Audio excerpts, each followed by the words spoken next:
নাবালককে দিয়ে সোনা পাচারের ছক। স্বরূপনগর সীমান্তে বিএসএফ এর হাতে পাকড়াও নাবালক। তার থেকে উদ্ধার 11টি সোনার বিস্কুট, যার বাজার মূল্য প্রায় 1,64,00,000 টাকা।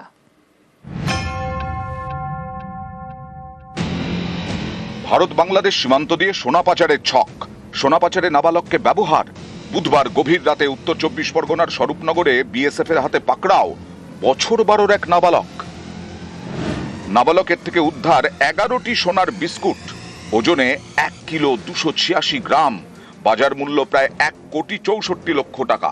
উত্তর 24 পরগনার সীমান্ত এলাকা কাঁটাতারের একদিকে ভারতের স্বরূপনগরের দহরকান্দা, আরেকদিকে বাংলাদেশের সাতক্ষীরা। বিএসএফ জানিয়েছে দহরকান্দা সীমান্তের কাছে ঘোরাঘুরি করছিল ওই নাবালক।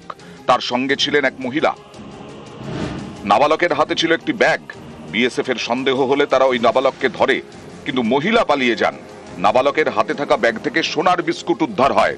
বিএসএফ এর দাবি, জিজ্ঞাসাবাদে নাবালক জানিয়েছে সে স্বরূপনগরেরই বাসিন্দা, ক্লাস 6-এ পড়ে। যে মহিলা সঙ্গে ছিলেন তিনি মা। বিএসএফ এর দাবি, বাচ্চাটিকে সামনে রেখে সোনা পাচারের ছক ছিল তার মায়ের। স্বরূপনগরের এক কৃষক পরিবারের ছেলেই নাবালক। কাদের হয়ে সোনা পাচারের কাজ করতো এই পরিবার, তা জানতে খোঁজ চালাচ্ছে বিএসএফ।